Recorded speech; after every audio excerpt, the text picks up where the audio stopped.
You are listening to the Breathe the Mamas podcast with me, Laura Conley. Hey guys, guess what? I'm bringing something super special to you this week.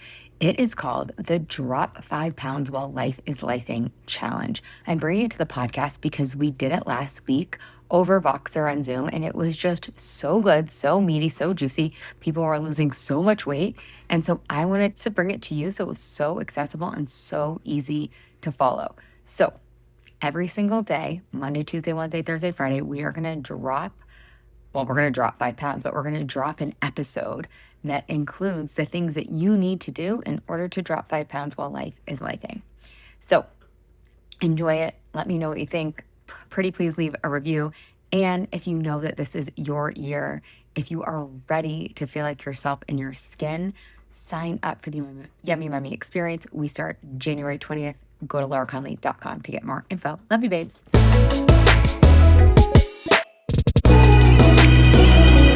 Okay, guys, welcome to day 3 of the Drop 5 While Life is Lifing. So, day 1, we made a plan because if you don't have a plan, we all know how that goes, right? If you fail to plan, you plan to fail. So, good job getting your plans. If you still need help on your plans, just let me know. I can totally help you. Day 2 was all about creating compelling reasons so that you actually want to follow through on your plan, because your plan is not going to be very compelling, very attractive. You're not going to be motivated when the cupcake's sitting there, when the basket of tortilla chips is sitting there. So you have to have very strong whys, reasons you're doing this. And you don't want to just leave it to chance. You want to create those, and then you want to put some power behind them. You want them to pack a punch. You want to be able to feel the whys, the compelling reasons in your body when you are journaling every day, which was a part of day 2 as well. So there is compelling, I'm using that word again, science behind reporting on yourself, self-reporting, self-monitoring. And so this is a piece of what we do inside the Yummy Mummy experience, but what we're all getting a taste of right now inside, here comes some more people into Zoom, what we're all getting a taste of inside this challenge. So what is day 3? And if you guys need help, like if you feel behind, I get it. It's normal. And also there's no such thing as being behind. I don't know if you guys saw, but I did an IG Live with my friend Nicole, and we were just talking about moms get until February 15th to organize themselves for the year. February 15th is the date, because we are being pumped. This is like an effing joke that we are supposed to play Santa Claus and make all the meals and have our kids home and entertained for 24 days. And then also have our entire year set up for what we're going to do about our health and our wellness and what summer camps our kids are going to go to. So give yourself until February 15th if you like to really plan out your year. Anyways, that's a bit of a side note. But today is dedicated towards lifing. So first and foremost, I just want you to think about for yourself, what does that even mean? Like, what does it mean for you when your life is lifing? And it might feel that your life is lifing 24/7. It might feel like it's always lifing. For busy women and moms, I think that's how most of us feel, and I just want to normalize that. But I also want to plant the seed of possibility that you can still have a healthy relationship with your body and food and weigh what you want, even when life is lifing. This is what I used to do in all my clients too, or a lot of them, I should say.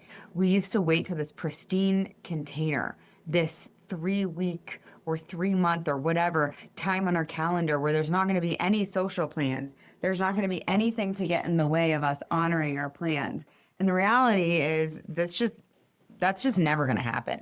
So we have to build the muscle and the skills of being able to honor our word and keep our promises to ourselves when shit's hitting the fan, when you've made 8,622 decisions and now you still have to decide what's for dinner, right? When the carpool got all screwed up and now you have to go pick up the kids, or when your freaking husband ate your leftovers that you planned to eat, or whatever it is.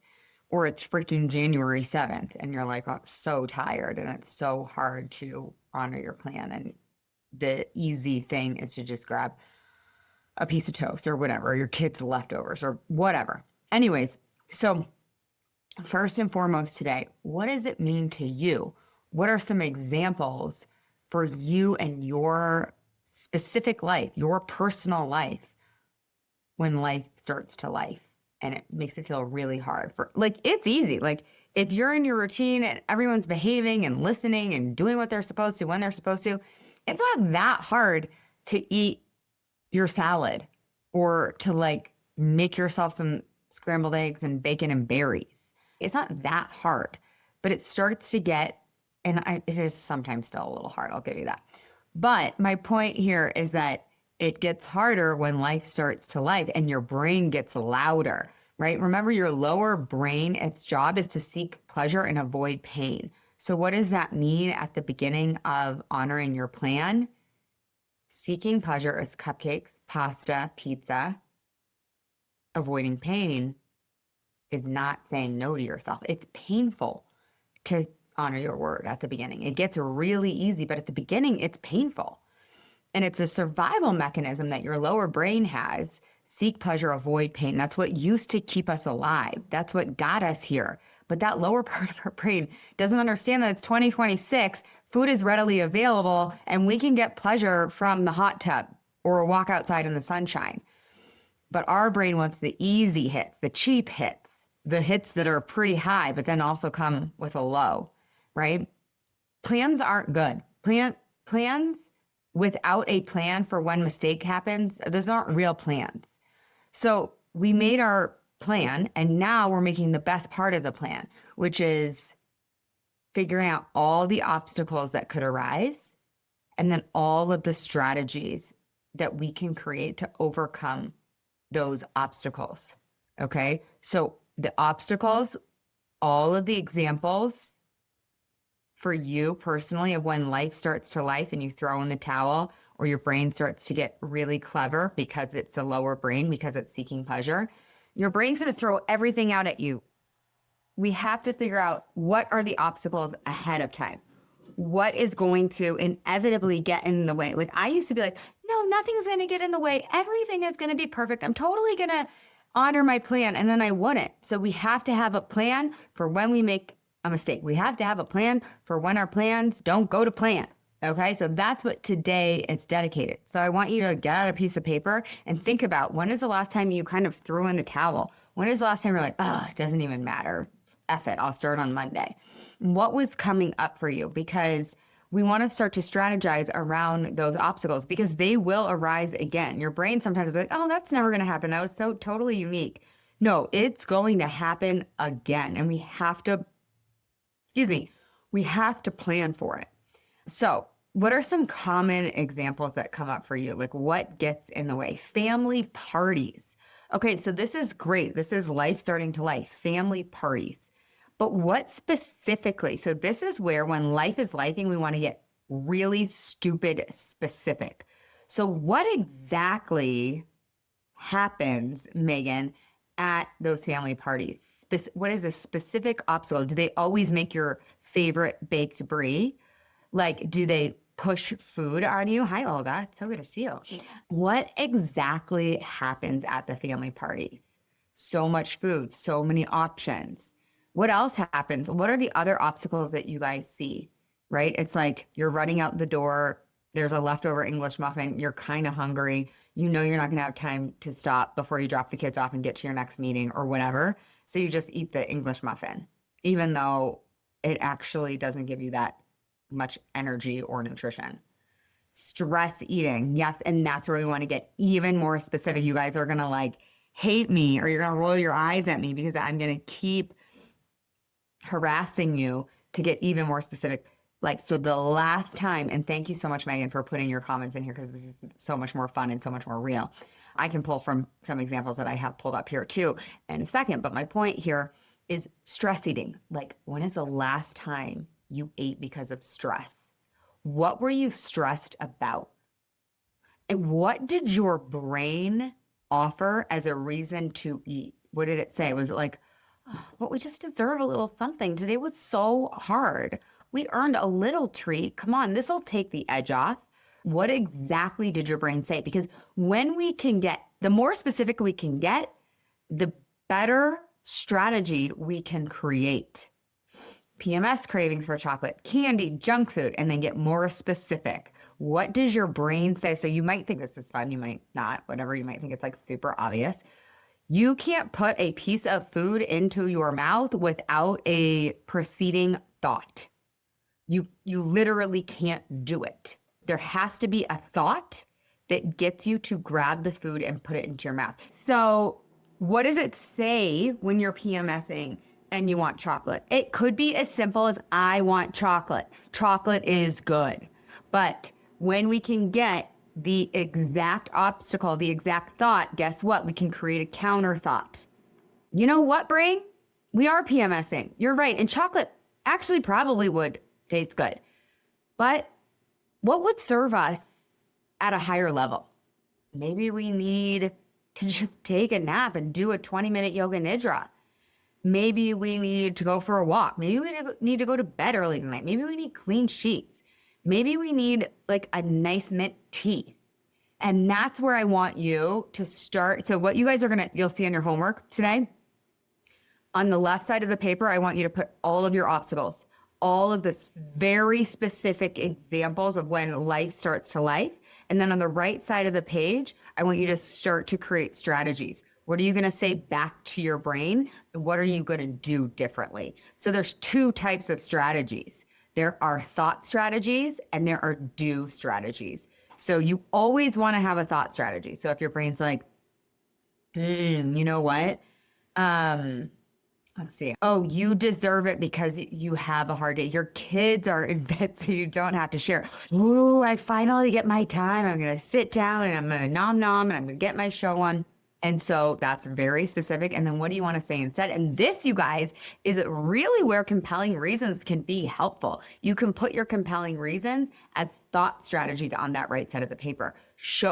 Pre-program your brain with what you're going to say back to your brain, because your brain's going to brain. Count on it. It's going to. Eventually, you will decondition it and it won't. It'll be a new habit. Right now, your brain is working against you. You can make your brain work for you through neuroplasticity, through the rewiring process, which we do very deeply inside the Yummy Mummy experience, but you are getting such a good taste of it right now. Okay. So it's like making your bed. I always give the example of like, I never made my bed in college. I was like, this, or freshman year, and I was like, this is sloppy. I don't like this. I like being like neat. And I had to pay attention every day for like 3 weeks. Make my bed. My brain's like giving me excuses why I shouldn't make my bed. Now I just make my bed.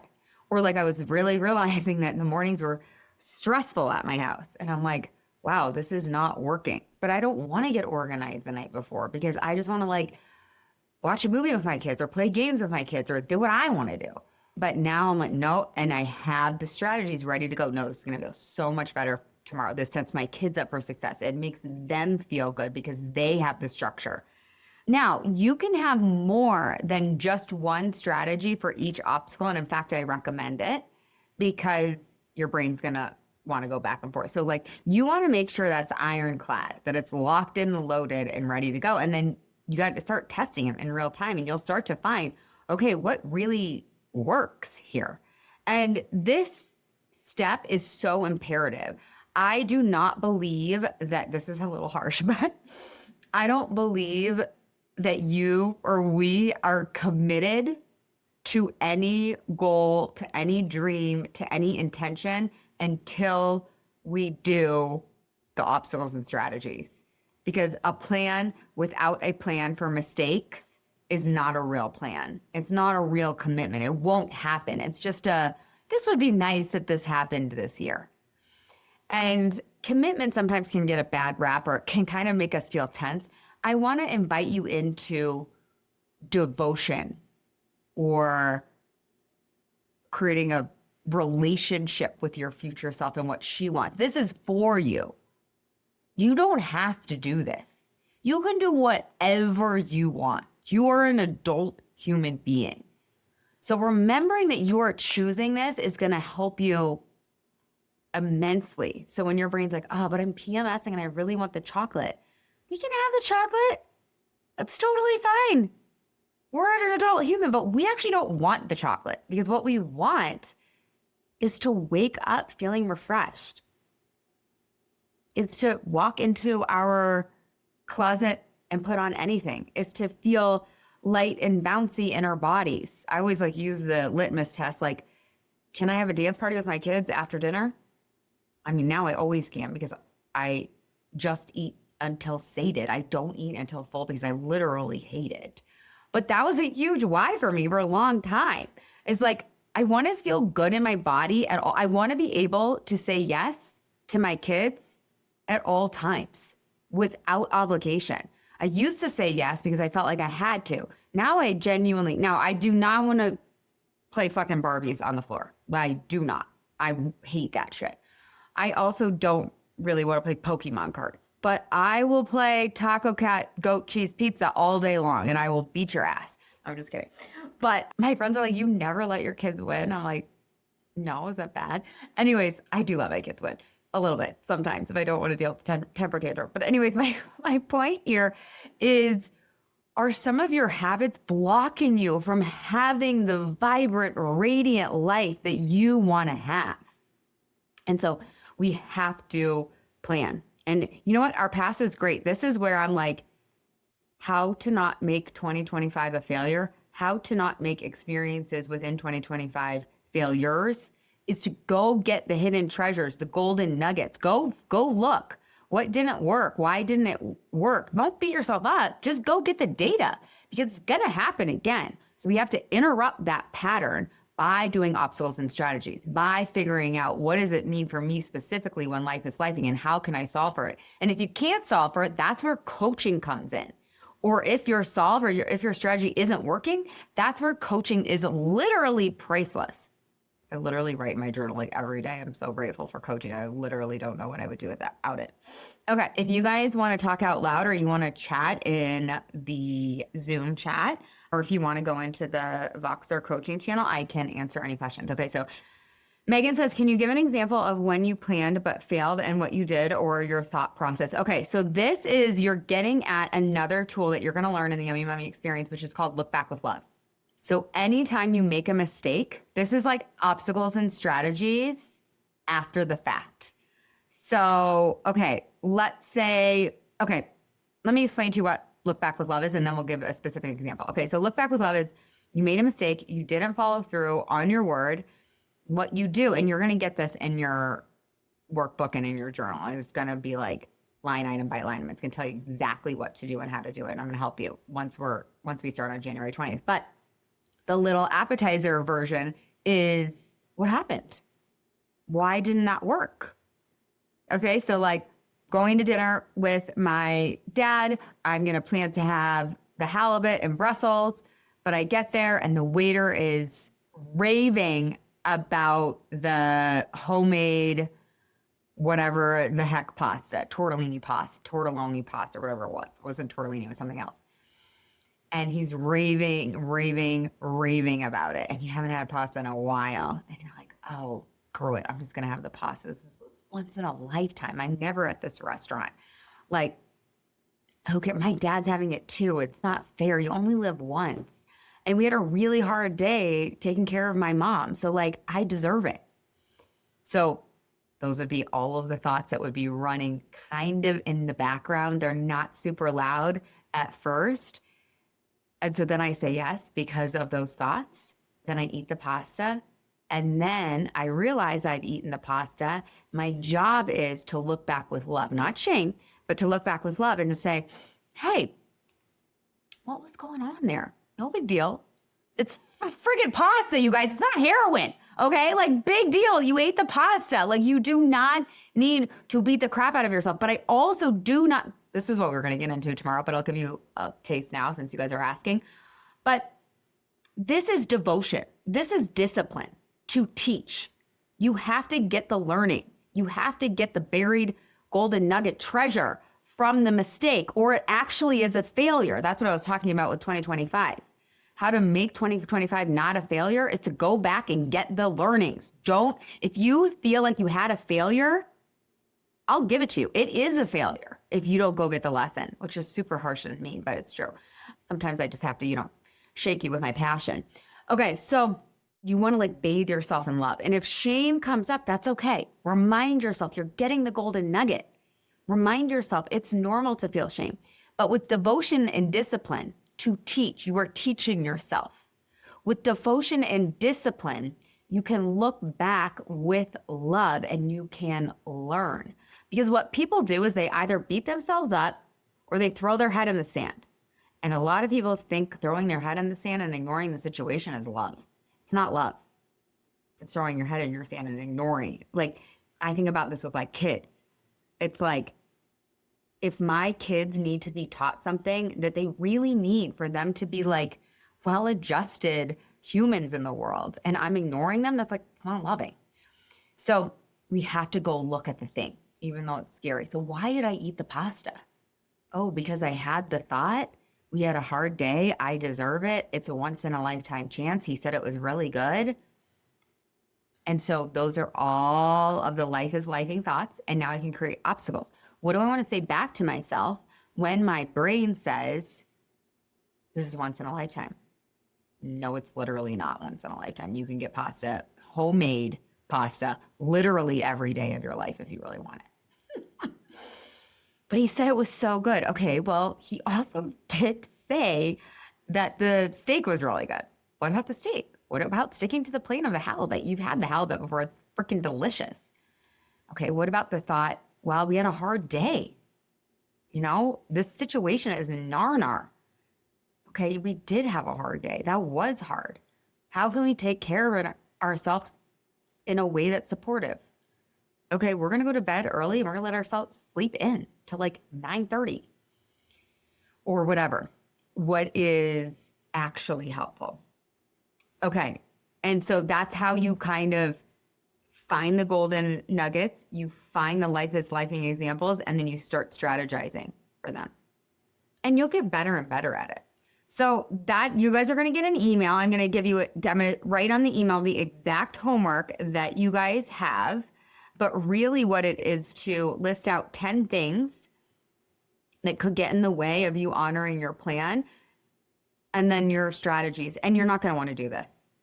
It takes 5 minutes, 7 minutes, set a timer and get it done.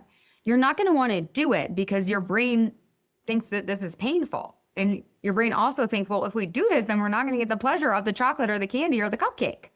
So your brain is like, no, we can't do this. We have to obviously organize the glass cabinet. We just got new glasses. We got to organize that. So plan for your brain to not want to do it and do it anyways. And then show it to me. Okay. Any last minute questions before we end today, you guys? We've got 2 more days. Let me know how you guys are doing in email, laura@lauraconley.com. Okay. I love you guys. I hope you guys have the best day ever. And I'll see you guys tomorrow. Bye, everybody.